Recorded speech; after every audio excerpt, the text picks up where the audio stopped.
പീരുമേട് നിയമസഭാ തെരഞ്ഞെടുപ്പ് കേസിൽ UDF സ്ഥാനാർത്ഥി സിറിയക് തോമസിന്റെ അപ്പീൽ തള്ളണമെന്ന് വാഴൂർ സോമൻ MLA. പ്രസക്തമായ ഒരു നിയമ ചോദ്യവും അപ്പീലില്ല എന്നും സുപ്രീം കോടതിയിൽ സമർപ്പിച്ച മറുപടി സത്യവാങ്മൂലത്തിൽ വാഴൂർ സോമൻ അവകാശപ്പെടുന്നു. ബി ബാലഗോപാൽ വിവരങ്ങൾ നൽകും.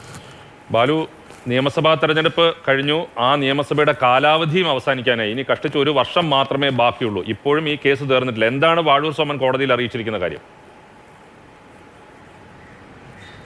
തീർച്ചയായും രാജീവ് പറഞ്ഞത് വളരെ പ്രസക്തമായ ഒരു കാര്യമാണ്. കാരണം നിയമസഭാ തെരഞ്ഞെടുപ്പിന് ഇനി ഏതാണ്ട് 1.5 വർഷത്തോളം മാത്രമാണ് ബാക്കിയുള്ളത്. ഇതിനിടയിലാണ് ഈ കേസ് അന്തിമവാദം കേൾക്കുന്നതിനായി ജസ്റ്റിസ് സൂര്യകാന്തിൻ്റെ അധ്യക്ഷതയിലുള്ള ബെഞ്ചിന് മുമ്പാകെ ഇപ്പോൾ ലിസ്റ്റ് ചെയ്തിരിക്കുന്നത്. ഇന്ന് 33ാമത്തെ കേസായിട്ടാണ് ഇത് ലിസ്റ്റ് ചെയ്തിരിക്കുന്നത്. സാധാരണഗതിയിൽ ജസ്റ്റിസ് സൂര്യകാന്തിൻ്റെ അധ്യക്ഷതയിലുള്ള ബെഞ്ചിന് മുമ്പാകെ ഇങ്ങനെ കേസ് ലിസ്റ്റ് ചെയ്യുകയാണെങ്കിൽ 33 കേസൊക്കെ വളരെ വൈകി മാത്രമേ എടുക്കാൻ സാധ്യതയുള്ളൂ. അതായത് ഇന്നും ഇത് എടുക്കാൻ സാധ്യതയില്ല. ഇതിനിടയിലാണ് ഈ വാഴൂർ സോമൻ MLA ഇപ്പോൾ സുപ്രീം കോടതിയിൽ ഈ സത്യവാങ്മൂലം സമർപ്പിച്ചിരിക്കുന്നത്.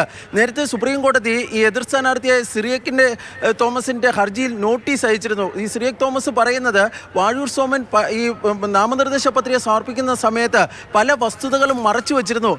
ഈ പാൻ കാർഡ് വിശദാംശങ്ങൾ ഉൾപ്പെടെ മറച്ചു വെച്ചുകൊണ്ടാണ് തെരഞ്ഞെടുപ്പ് നാമനിർദ്ദേശ പത്രിക സമർപ്പിച്ചിരുന്നത്. അതുകൊണ്ട് തന്നെ അദ്ദേഹത്തിന്റെ തെരഞ്ഞെടുപ്പ് റദ്ദാക്കണമെന്നാണ് ആവശ്യപ്പെട്ടിരിക്കുന്നത്. പക്ഷേ ഈ അപ്പീൽ തള്ളണമെന്നാണ് ഇപ്പോൾ വാഴൂർ സോമൻ സുപ്രീം കോടതിയോട് ആവശ്യപ്പെട്ടിരിക്കുന്നത്. കാരണം ഹൈക്കോടതി തന്റെ തെരഞ്ഞെടുപ്പ് വിജയം ശരിവച്ചിരുന്നു. എല്ലാ വശങ്ങളും പരിശോധിച്ചുകൊണ്ടായിരുന്നു ശരിവച്ചിരുന്നത്. അതുകൊണ്ട് ഈ ഹർജിയിൽ വിശദമായ വാദം കേൾക്കേണ്ടതില്ല എന്നാണ് വാഴൂർ സോമൻ വ്യക്തമാക്കിയിരിക്കുന്നത്. ഇന്ന് ഈ കേസ് ലിസ്റ്റ് ചെയ്തിട്ടുണ്ടെങ്കിലും ഇത് ഇന്ന് വാദം കേൾക്കാൻ എടുക്കാൻ സാധ്യത വളരെ വിരളമാണ്. രാജീവ്, ശരി, എന്തായാലും 1 വർഷം അല്ലേ കൂടിയാണ് ഇനി ആ സ്ഥാനത്ത് ഇരിക്കാനുള്ളത്. ഇത്രയും കാലം ഈ നിയമ പോരാട്ടം നടത്തുകയാണ് അദ്ദേഹത്തിന്. പല കേസുകളിലും ഇത്തരത്തിലുള്ള പോകുന്ന കേസുകളിലെല്ലാം സ്ഥിതി അതാണ്. ഏറ്റവും അവസാന ഘട്ടത്തിൽ വിധി വരും. പക്ഷേ വിധി വന്നു കഴിഞ്ഞാൽ തന്നെ അതിനകത്ത് അപ്പീൽ പോയി അത് സ്റ്റേ ആയി.